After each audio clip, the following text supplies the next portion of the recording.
Video थोड़ा सा हमारा डिस्टर्ब हुआ है क्योंकि थोड़ी देर पहले अभी एक कॉल आ गया था, इसलिए वीडियो जो है जो रिकॉर्ड हो रहा था उसमें थोड़ी सी प्रॉब्लम आ गई। तो चलिए कोई बात नहीं।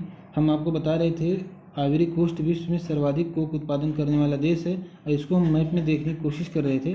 तो जहाँ पे हमने आपको बताया था सेम वहीं पे कोस्ट डी आइवरी था। देखिए इधर आप देखिए कोस्ट डी आइवरी लिखा हुआ यहाँ पे मिल गया हमें। तो यही जो है सबसे ज़्यादा कोक उत्पादन करने वाला देश है। ठीक है, चलिए आगे बढ़ते हैं। अगला हमारा जो फैक्ट है, अफ्रीका के कहाँ गया, कोस्ट डी आइवरी हो गया। और तंजानिया के जंजीबार में पेम्बा द्वीप पर लौंग और इलायची का बृहद स्तर पर उत्पादन किया जाता है। ठीक है, इसलिए पेम्बा जंजीबार को लौंग द्वीप भी कहते हैं। अफ्रीका कांगो गणराज्य को विश्व का प्राकृतिक चिड़ियाघर कहते हैं। ये हम आपको दिखा चुके हैं पिछले वीडियो में। दोनों वीडियो को कोशिश करेंगे, अगर मर्ज हो जाएगा तो दोनों को मर्ज कर देंगे एक साथ। ठीक है, तो चलिए देखिए, अफ्रीका के मोरक्को, ट्यूनीशिया, लीबिया तथा अल्जीरिया को बारबरी स्टेट्स कहा जाता है। कौन कौन से देश हैं Barbari states? Morocco, Tunisia, Libya तथा अल्जीरिया को। इसको भी आप एक बार मैप पे देखें, ये देख लीजिए, ये है अल्जीरिया, मोरक्को, लीबिया और कौन सा देश है? ट्यूनीशिया। ट्यूनीशिया ऊपर है, मोरक्को, ट्यूनीशिया, लीबिया और अल्जीरिया, ये चार देश हैं। इनको बारबरी स्टेट्स कहा जाता है। ठीक है, तो चलिए आगे बढ़ते हैं। आगे देखिए, जो हमने अभी कर्क रेखा, मकर रेखा और विषुवत रेखा को आपको मैप में दिखाया था, उनके उनके देशों का अवस्थिति इसमें शो किया गया है। तो आप इसे एक बार फिर से मैप में देखना चाहें तो अपने मैप में देख लें। ठीक है, तो कर्क रेखा जैसे कि हमने बताया था, मिस्र यानी इजिप्ट, लीबिया, नाइजर, अल्जीरिया, माली, मारितानिया और पश्चिमी सहारा में है। तो ये पूर्व से पश्चिम का क्रम, मतलब इधर से आप इधर जाएंगे तो सबसे पहले मिस्र पड़ेगा, फिर लीबिया पड़ेगा, फिर नाइजर, फिर अल्जीरिया, फिर माली, फिर मारितानिया, फिर वेस्टर्न सहारा। ठीक है, इस तरह से ये पड़े। और फिर जब मकर रेखा में आप देखेंगे तो इसमें मेडागास्कर, मोजाम्बिक, दक्षिण अफ्रीका, बोत्सवाना और नामीबिया मिलेंगे आपको। ये जो क्रम है ये ऐसे है, मतलब कि पूरब से पश्चिम की ओर है। इधर मेडागास्कर आपको समुंदर में मिलेगा, फिर मोजाम्बिक मिलेगा मुख्य भूमि में, उसके दक्षिण अफ्रीका मिलेगा, फिर उसके थोड़ा सा नॉर्थ में जाएंगे बोत्सवाना मिलेगा, फिर नामीबिया मिलेगा। ठीक है, तो इस तरह से है ये। इसको चाहे तो आप मैप में एक बार फिर से देख भी लें। यहाँ देखें, ये देखिए, ये मेडागास्कर है, देखिए यही है ना, मेडागास्कर है। ये देखिए ट्रॉपिक ऑफ कैप्रिकॉर्न है, और ये देखिए मेडागास्कर है, फिर मोजाम्बिक है, फिर ये देखो साउथ अफ्रीका है, फिर बोत्सवाना, उसके नामीबिया है। तो ये जो है पूरब से पश्चिम की ओर क्रम में इन देशों के नाम लिखे गए। हो सकता है एग्जामिनेशन में आपको ये पश्चिम से पूरब की ओर मिलाने के लिए दे दे, तो इस बात का आप ध्यान रखिएगा। इसीलिए मैं कहता हूँ मैप लेकर के पढ़ा करें। ठीक है, चलिए आगे बढ़ते हैं। आगे है विषुवत रेखा के बारे में। तो इसमें विषुवत रेखा में कौन कौन से देश हैं देखिए, तो सोमालिया है, केन्या है, Uganda, democratic Republic of Congo है, ठीक है, जिसको जायरे भी कहते हैं, कांगो है और गैबन है। ये सारे देश जो है विषुवत रेखा पर अवस्थित हैं। ठीक है, इन्हें भी आप मैप में एक बार देख लें। देखें, ये इक्वेटर पर देखिए, फिर से देखें, ये सोमालिया है, फिर केन्या है, फिर लेक विक्टोरिया है। लेक विक्टोरिया तो देश तो है नहीं है, लेकिन ये भी विषुवत रेखा पर पड़ता है। उसके बाद देखिए युगांडा है, फिर डेमोक्रेटिक रिपब्लिक ऑफ कांगो है, जिसे आप जायरे नाम से जानते हैं, उसके बाद कांगो है, फिर गैबन है। ठीक है, इतने सारे देश यहाँ पर अवस्थित हैं। ठीक है, तो हमने सभी को बार बार जो है मैप में देखा, समझा। ठीक है, और जहाँ भी आपको कोई कन्फ्यूजन हो आप अपने मैप में इसको ओपन करके देख सकते हैं। अगला देखें, जो हमारा है दक्षिण अफ्रीका की प्रशासनिक राजधानी क्या है? स्वाने है। तस्वाने है प्रशासनिक राजधानी, जिसका पुराना नाम प्रिटोरिया था। इस देश की वैधानिक राजधानी केप टाउन तथा न्यायिक राजधानी ब्लोमफॉन्टेन है। देखिए, न्यायिक राजधानी का मतलब जो सुप्रीम कोर्ट है वो यहाँ पर है ब्लोमफॉन्टेन में। ठीक है, और वैधानिक राजधानी यानी जो विधान सभा या संसद है वो केप टाउन में है, इसलिए केप टाउन को वैधानिक राजधानी कहते हैं। और प्रशासनिक राजधानी तस्वाने है, ठीक है। यहाँ पे प्रशासन संबंधित कार्य का केंद्र है, ठीक है। तो चलिए आगे बढ़ते हैं। दक्षिण अफ्रीका की एक अन्य प्रमुख नदी लिम्पोपो है, जो मकर रेखा को 2 बार काटती है, ठीक है। तो ट्रॉपिक ऑफ कैप्रिकॉर्न को 2 बार काटती है, इसको हम आपको मैप में दिखाएंगे, ठीक है। प्राकृतिक मैप में भी दिखाएंगे और खुद भी हाथ से बने हुए मैप को दिखाएंगे आपको। दक्षिण अफ्रीका, अभी जब नदियों को अलग से पढ़ेंगे ना तब इसको हम आपको दिखाएंगे। दक्षिण अफ्रीका अच्छी किस्म के ऊन निर्यात के लिए विश्व प्रसिद्ध है। इस कारण यहाँ पर मेरिनो भेड़ पाया जाता है। इसका कारण क्या है? क्योंकि यहाँ मेरिनो भेड़ पाया जाता है, इसलिए ऊन निर्यात के लिए विश्व प्रसिद्ध है, ठीक है। देखिए ये जो मैप है, यहाँ थोड़ा सा हमने ये जो ना ये यूरोप का है, यूरोप का मैप है, हमने लिया हुआ है आपको समझाने के लिए, क्योंकि इधर जो यूरोप वाला एरिया है, ये वाला एरिया, ये सब इस महाद्वीप में है नहीं, और इसको दिखाने के लिए ताकि आपको याद आए। जैसे ये वाला जो दिख रहा भाग, ये इटली का भाग है, यहाँ पर जो है ये स्पेन है, ये स्पेन यहाँ पर है, ठीक है। पुर्तगाल है, पुर्तगाल इधर है इसके, और ये जिब्राल्टर जो संधि है, जिब्राल्टर स्टेट देख रहे हैं आप, किस तरह से मोरक्को को और ये स्पेन से अलग कर रहा है, ठीक है। मेडिटेरेनियन सी है, ठीक है। अब ये चीज़ें हैं। अब चलिए आगे बढ़ते हैं। अब समय आ गया है दक्षिण अफ्रीका की प्रमुख नदियों को पढ़ने का, ठीक है। तो चलिए शुरू करते हैं नदियों की बात। अब देखें, सबसे पहले जो हम नदियाँ पढ़ेंगे उसमें है नील नदी। नील नदी किन किन देशों से होकर गुजरती है? तो इसमें 2 देशों से होकर गुजर रही है, एक है उत्तरी सूडान और दूसरी है मिस्र, ठीक है। इसकी विशेषता क्या है? यह नदी श्वेत नील एवं ब्लू नील के मिलने से बनी है, मतलब 2 नदियों के मिल करके बनती है नील नदी। श्वेत नील का उद्गम विक्टोरिया झील से होता है, जबकि ब्लू नील का उद्गम इथियोपिया की उच्च भूमि से होता है, ठीक है। श्वेत नील कहाँ कहाँ बहती है? युगांडा, दक्षिणी सूडान और उत्तरी सूडान में। अब देखिए इनको हम थोड़ा सा चित्र के माध्यम से समझ लेते हैं। देखिए अफ्रीका की नदियाँ यहाँ पर दी हुआ है, और यहाँ पर हम देखिए थोड़ा सा इसको आपको इस तरह से दिखा दे रहे हैं। ये देखिए अफ्रीका की नदियों को दिखाया गया है। तो यहाँ पर आप देखेंगे ये है लेक विक्टोरिया, यहाँ से देखिए वाइट नील नदी निकली हुई है, वाइट नील नदी, ठीक। वाइट नील नदी यहाँ देखिए लेक विक्टोरिया है, ये यहाँ से निकलते हुए यहाँ पे पहुँची है, और इधर इथियोपिया की उच्च भूमि है ये, और यहाँ से ब्लू नील नदी निकली है। और आगे चल के सूडान के खार्तूम में दोनों का संगम होता है, तो वहाँ से आगे जो नदी बह के जाती है इधर, ये जो जा रही है, ये क्या कहलाती है? नील नदी कहलाती है, ठीक है दोस्तों। तो चलिए आप समझ गए होंगे, और इसी चीज़ को थोड़ा सा बड़े मैप में हम देख लेते हैं। यहाँ पर देखें ताकि आपको समझ में आ जाए। तो देखिए जो श्वेत नील नदी है यानी वाइट नील नदी है, देखिए विक्टोरिया झील से निकल रही है, विक्टोरिया झील से ऐसे निकलती हुई आगे बढ़ती है, ठीक।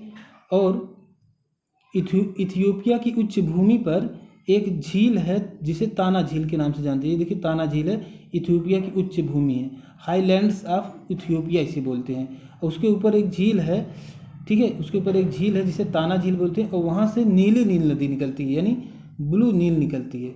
ब्लू नील जब आगे बढ़ती है तो वहाँ पर देखिए सेनार डैम बना हुआ है, और फिर थोड़ा और आगे बढ़ती है, सूडान के खार्तूम में दोनों नदियाँ हैं, यानी वाइट नील और ये ब्लू नील दोनों आपस में मिल जाती हैं। मिलने के बाद जब आगे बढ़ती है ये नदी, तो ये नील नदी के नाम से जानी जाती है, ठीक है, नील नदी के नाम से जानी जाती है।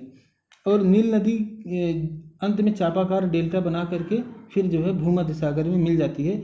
और उसके जस्ट पहले इस नील नदी पर एक आसवान बांध बनाया गया है, और आसवान बांध बनने के कारण एक जलाशय का निर्माण हुआ है जिसको नासिर झील कहते हैं, ठीक है। नील नदी का जो आपका जो इसका बेसिन एरिया है उसमें जो है गेहूं और कपास की सर्वाधिक खेती की जाती है, ठीक है, ये इसकी विशेषता है। तो चलिए आगे फैक्ट पे चलते हैं। तो इस तरह से आपने नील नदी को देखा, और वाइट नील या श्वेत नील नदी को भी आपने देखा। श्वेत नील नदी किन देशों से होकर के बहती है? तो युगांडा, दक्षिणी सूडान और उत्तरी सूडान।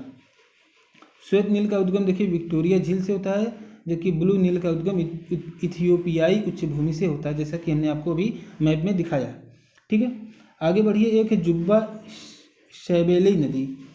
इथियोपिया व सोमालिया में बहती है। इसका उद्गम स्थान है इथियोपिया की उच्च भूमि। मुहाना है हिंद महासागर।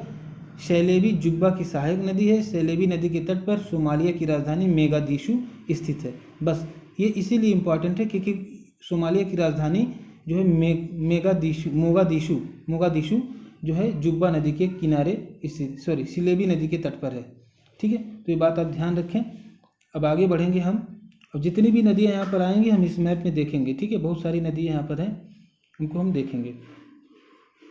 आगे देखें, ब्लू नील के बारे में है। ब्लू नील नदी के बारे में अलग से दिया गया है। तो ये किन देशों से गुजरती है? तो इथियोपिया और उत्तरी सूडान में गुजरती है, क्योंकि उत्तरी सूडान में जैसे पहुँचती है आगे चल के सूडान के खार्तूम में दोनों नदियाँ आपस में जैसे मिलती हैं, मतलब वाइट नील और ब्लू नील जैसे आपस में मिलती हैं, तो आगे वो नील नदी के नाम से जानी जाती है। ठीक है, तो देखिए ब्लू नील उत्तरी सूडान की राजधानी खार्तूम के समीप श्वेत नील से मिलने के बाद नील नदी कहलाती है। ठीक है, नील नदी का मुहाना भूमध्य सागर में अवस्थित है। जैसा कि हमने आपको बताया, मिस्र को नील नदी की देन कहा जाता है। यानी मिस्र, जो कि मिस्र क्या है, और उसके नॉर्थ में तो पूरा जो है सहारा मरुस्थल ही तो है ना, विश्व का सबसे बड़ा मरुस्थल। तो वहाँ पर वो क्यों जिंदा है? क्योंकि नील नदी की देन है। मिस्र को नील नदी की देन कहा जाता है। ठीक है, इसलिए वहाँ की सभ्यता विकसित हुई थी। ये विश्व की सबसे लंबी नदी है, 6,695 किलोमीटर। 6,695 किलोमीटर इसकी लंबाई है। विश्व की सबसे लंबी नदी है नील नदी। और मिस्र को नील नदी की देन या नील नदी का वरदान कहा जाता है। आगे बढ़ें, कांगो जायरे नदी इंपॉर्टेंट है। कांगो जायरे, देखिए कांगो गणराज्य, कांगो तथा अंगोला में 3 देश हैं। देखिए, एक है कांगो गणराज्य जिसे आप डेमोक्रेटिक रिपब्लिक ऑफ कांगो के नाम से जानते हैं। दूसरा है कांगो, एक अलग देश है, उसी के जस्ट जो है पश्चिम में है। और एक है अंगोला। ठीक है, तो ये 3 देशों से कांगो जायरे नदी गुजरती है। ये अफ्रीका की दूसरी सबसे लंबी नदी है। ठीक है, अफ्रीका की दूसरी सबसे लंबी नदी है, यानी नील नदी के बाद कांगो जायरे नदी का नंबर आता है। इसके तट पर कांगो गणराज्य की राजधानी किंशासा व कांगो की राजधानी ब्राज़ाविले अवस्थित है।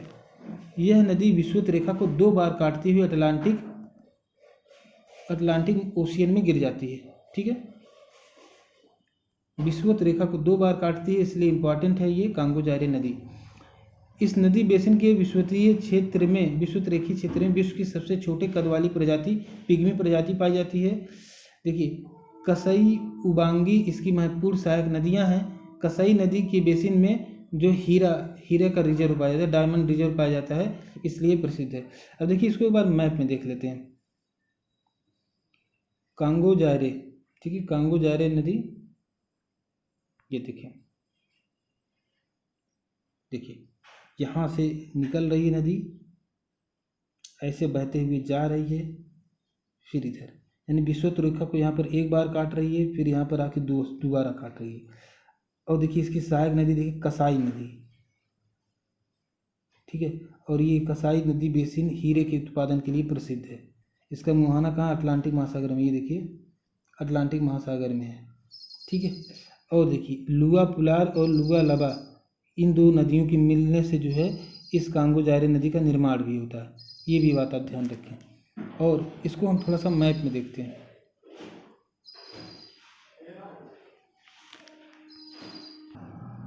तो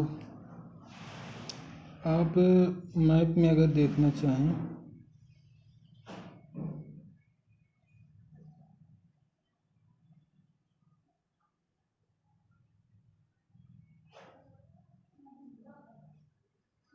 देखें, इस मैप में देख रहे हैं तो ये कांगो जायरे नदी यहाँ पर है।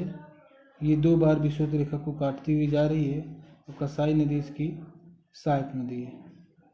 आगे हम कहाँ पे पहुँचे थे? हाँ, हमने जो है कांगो जायरे पढ़ रहे थे, और इसमें ठीक है डायमंड रिजर्व वगैरह हमने पढ़ा था। अगला जाम्बेजी नदी। अच्छा, इसके देशों को, हाँ, कांगो गणराज्य, कांगो और अंगोला को देखना था हमें। तो देखिए पॉलिटिकल मैप में ये है अंगोला। ठीक है, ये अंगोला है, और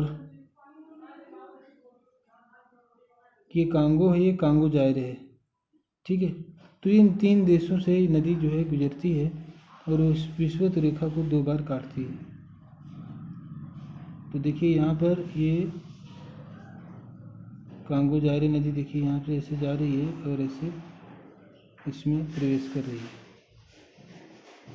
और अंगोला में भी ये है, ठीक है। कांगो रिवर अंगोला में भी है, लेकिन यहाँ पे शो नहीं किया गया, ये अंगोला है। तो 3 देश हैं इसमें कम से कम। खैर चलिए आगे बढ़ते हैं। और भी जितनी भी नदियाँ हैं, जैसे कि जाम्बेजी नदी एक है। अब ये Angola, Zambia, Zimbabwe, Mozambique, Botswana और नामीबिया, इतने सारे देश हैं। इन सारे देशों से जाम्बेजी नदी होकर गुजरती है। इसकी भी कुछ विशेषताएं, जैसे यह नदी जाम्बिया और जिम्बाब्वे की प्राकृतिक सीमा बनाती है, ठीक है। जाम्बिया और जिम्बाब्वे की प्राकृतिक सीमा बनाती है कौन? जाम्बेजी नदी। यहीं पर विक्टोरिया जलप्रपात स्थित है। इंपॉर्टेंट है कि विक्टोरिया नाम का जलप्रपात है जाम्बेजी नदी पर। इस नदी पर करीबा बांध का निर्माण किया गया है तथा इससे निर्मित जलाशय को करीबा झील कहते हैं। इसका मुहाना मोजाम्बिक चैनल में स्थित है। यहाँ पर कहोरा बासा बांध स्थित है, ठीक है। तो ये तो है कांगो जायरे नदी। और एक नदी और है जाम्बेजी नदी के बारे में। देखिए जाम्बेजी नदी यहाँ पे हमने दिखाया हुआ है। ऑरेंज नदी और लिम्पोपो नदी यहाँ पर है। जाम्बेजी नदी के बारे में यहाँ देखें, अंगोला, जाम्बिया, जिम्बाब्वे, मोजाम्बिक और नामीबिया, इन देशों के नाम आप याद रखें। और कहाँ से निकलती है? बाई के पठार से निकलती है और हिंद महासागर के मोजाम्बिक चैनल में गिरती है, ठीक है। करीबा बांध के कारण करीबा झील का निर्माण हुआ है। मानव निर्मित आयतन के संदर्भ में सबसे बड़ा झील है, ठीक है। आयतन के संदर्भ में सबसे बड़ा झील है, मानव निर्मित झील है। और करोबा बासा डैम, इसी नदी पर विक्टोरिया जलप्रपात है, जैसा कि भी हमने आपको बताया था, ठीक है। और ये देखिए इस तरह से नदी बहती हुई जाती है, करीबा बांध बनता है और करीबा बांध बनने के कारण करीबा झील का निर्माण होता है। ये गिरती कहाँ? हिंद महासागर में जाती है, मोजाम्बिक चैनल में, ठीक है। हिंद महासागर के मोजाम्बिक चैनल में गिरती है। तो इसको अगर आप प्राकृतिक मैप में देखेंगे, लास्ट में मैंने लिया प्राकृतिक मैप, क्या हाँ नहीं है, प्राकृतिक मैप में दिखाते हैं हम आपको। देखिए ये तो पॉलिटिकल मैप है,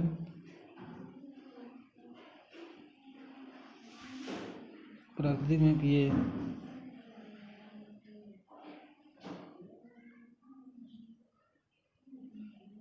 ये मोजाम्बिक चैनल है, ये देखिए मोजाम्बिक चैनल है। ये जाम्बेजी नदी यही देखिए आ रही है बहते हुए, जाम्बेजी नदी इस तरह से बहते हुए लेक कैरिबा, ठीक है, कैरिबा जलाशय का निर्माण कर रही है। ये कैरिबा डैम है। जब डैम बनता है कोई तो इसका एक प्राकृतिक जलाशय निर्मित हो जाता है, उसके बाद इधर से बहती हुई आती है, ये मोजाम्बिक चैनल में गिर जाती है। मोजाम्बिक चैनल किसका भाग है? हिंद महासागर का भाग है, ठीक है दोस्तों। तो ये बात ध्यान रखिएगा आप, क्योंकि आपको समझाने के लिए मैं बार बार मैप का प्रयोग कर रहा हूँ, ठीक है। और अगर आप अपने साथ में मैप रखे होंगे तो यहाँ पे मैं जब दिखाता हूँ तो आपको वहाँ पे ढूंढने में आसानी हो जाती है उसकी लोकेशन, ठीक है। तो इस तरह से अगर आप पढ़ाई करना चाहिए, बहुत ही आपके लिए सुविधाजनक है। और चलिए आगे बढ़ते हैं। देखिए ऑरेंज नदी जो हमारे नोट्स में लिखा हुआ है, ऑरेंज नदी यहीं देख लेते हैं। देखिए दक्षिण अफ्रीका, लेसोथो और नामीबिया, ठीक है। दक्षिण अफ्रीका, लेसोथो और नामीबिया। उद्गम जो ड्रैकन्सबर्ग पर्वत से होता है, मुहाना अटलांटिक महासागर में है। इस नदी पर दक्षिण अफ्रीका में अंग्रे बीज जलप्रपात है, आग्रे बीज जलप्रपात है। अब देखिए यहाँ पर देखिए नामीबिया है, बोत्सवाना है, जिम्बाब्वे है, मोजाम्बिक है। यहाँ से देखिए मकर रेखा है और यहाँ से देखिए इस तरह से नदी बहती हुई जा रही है, लिम्पोपो नदी है। लिम्पोपो को भी लास्ट में पढ़ेंगे हम। ऑरेंज नदी इधर है, ये देखिए ये लोसोथो है, और यहीं से निकलती है इस तरह से ऑरेंज नदी। दक्षिण अफ्रीका है, दक्षिण अफ्रीका से बहती हुई जाती है ऑरेंज नदी। और इसके इधर कोई नदी नहीं है। ऑरेंज नदी के बारे में यहाँ पे क्या क्या चीज़ें हैं, तो देखिए दक्षिण अफ्रीका है, लेसोथो है और नामीबिया आदि हैं। ज़रा सा इसको हम पॉलिटिकल मैप में देख लेते हैं इन देशों को। लेसोथो को देखते हैं पहले, कहीं लैंड लॉक्ड तो नहीं है। यहाँ पर देखें बोत्सवाना लैंड लॉक्ड है। ये देखिए लेसोथो, लेसोथो देखो दोस्तों, ये ऐसा लैंड लॉक्ड कंट्री है लेसोथो जो कि साउथ अफ्रीका से चारों ओर से घिरा हुआ। देखिए साउथ अफ्रीका यहाँ से पूरा फैला हुआ है और इससे चारों ओर से घिरा हुआ ये लेसोथो। तो लेसोथो, साउथ अफ्रीका और नामीबिया और बोत्सवाना, ठीक है, इन सभी से गुजरती है ऑरेंज नदी, ठीक है। तो ये बात आप ध्यान रखिएगा।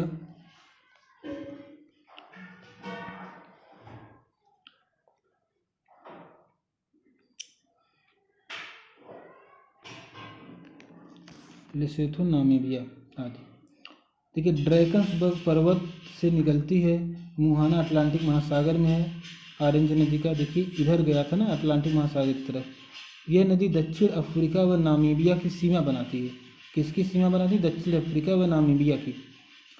इस नदी पर दक्षिण अफ्रीका में आग्रे बीच जलप्रपात स्थित है। अभी हमने जैसा कि बताया आग्रे बीच जलप्रपात स्थित है ऑरेंज नदी पर। कहाँ पर? दक्षिण अफ्रीका में, ठीक। तो चलिए आगे बढ़ते हैं। आगे हमारा एक है नाइजर नदी। नाइजर नदी यहाँ पर दिया हुआ है, गिनी, माली, नाइजर, बेनिन, नाइजीरिया आदि। उद्गम स्थान है गिनी की उच्च भूमि से, मुहाना है गिनी की खाड़ी में। यह नदी पाम ऑयल को ले जाने हेतु जलीय मार्ग उपलब्ध कराती है और जिसके कारण इसे पाम ऑयल रिवर भी कहते हैं। तो देखिए नाइजर नदी को और किस नाम से जानते हैं? तो पाम ऑयल रिवर नाम से जानते हैं, क्योंकि यहाँ से पाम ऑयल का जो है यहाँ से इंपोर्ट एक्सपोर्ट किया जाता है, एक्सपोर्ट किया जाता है, ठीक है। तो चलिए, माली की राजधानी बमाको इसके तट पर है। ये भी एक इम्पॉर्टेंट फैक्ट है कि एक राजधानी यहाँ पर है। तो इस तरह से नाइजर नदी है और यहाँ पर तो नाइजर नदी को देखना हमें है। क्या यहाँ पर नाइजर नदी को दिखाया गया? नाइजर नदी, ये देखें, ये नाइजर नदी यहाँ से निकली है, सॉरी यहाँ से निकलते हुए ऐसे बहती हुई आई है, इस तरह से इसमें गिर रही है नाइजर रिवर। वोल्टा रिवर देखिए यहाँ पर है, ये वोल्टा रिवर आके इसमें गिर रही है। ये गाम्बिया नदी है, ये सेनेगल नदी है। अभी सबके बारे में कुछ न कुछ हमें पढ़ना होगा आगे, ठीक है। तो पहले से एक बार देख लेंगे तो आसानी होगी समझने में। तो नाइजर नदी हो गया और उसके बाद देखें वोल्टा नदी, जैसा कि भी हमने आपको मैप में दिखाया। वोल्टा नदी घाना, माली, बेनिन, टोगो आदि देशों से होकर गुजरती है। इस पर अकासोम्बो बांध का निर्माण किया गया है। इससे निर्मित जलाशय को वोल्टा झील कहते हैं, जो अफ्रीका का सबसे बड़ा कृत्रिम जलाशय है। अफ्रीका का सबसे बड़ा कृत्रिम जलाशय है। वोल्टा बेसिन कोको की कृषि के लिए महत्वपूर्ण है और इसका मुहाना गिनी की खाड़ी में है, गल्फ ऑफ गिनी में, ठीक है। आगे देखिए लिम्पोपो नदी दक्षिण अफ्रीका एकदम जो नीचे वाला है, उसके बाद बोत्सवाना है, जिम्बाब्वे और मोजाम्बिक, इन देशों से होकर लिम्पोपो नदी बहती है। यह नदी दक्षिण अफ्रीका, बोत्सवाना तथा दक्षिण अफ्रीका जिम्बाब्वे की सीमा बनाते हुए मापुतो या डेलागुआ की खाड़ी में गिरती है। यह नदी मकर रेखा को 2 बार काटती है। तो यहाँ पर ध्यान दीजिएगा, मकर रेखा को 2 बार काटती है नदी लिम्पोपो नदी। यहाँ देखिए ये लिम्पोपो नदी, ये मकर रेखा, इसको 2 बार इस तरह से काट रही है, ठीक है, 2 बार काट रही है। तो ये बात ध्यान दीजिएगा।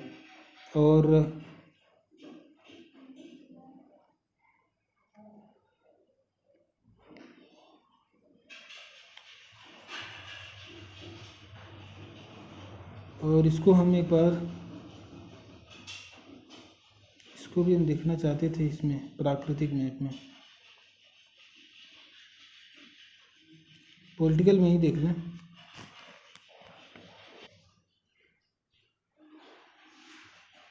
देखिए दोस्तों, ये लिम्पोपो नदी है जो इस तरह से बह रही है और जिम्बाब्वे, बोत्सवाना और मोजाम्बिक होते हुए यहाँ पर बह रही है। ठीक है, और हमने अभी क्या पढ़ा था, लिम्पोपो नदी दक्षिण अफ्रीका, बोत्सवाना, जिम्बाब्वे व मोजाम्बिक बहती है। ये दक्षिण अफ्रीका और बोत्सवाना के बीच में तथा दक्षिण अफ्रीका और जिम्बाब्वे के बीच सीमा बनाती हुई मापुतो की खाड़ी में गिरती है। यह नदी मकर रेखा को 2 बार काटती है, बात ध्यान रखिएगा। और अफ्रीका की नदियों की बात फिर से यहाँ दिखाया गया है। तो इस तरह से हमने अफ्रीका की विशेष नदियों को भी पढ़ लिया।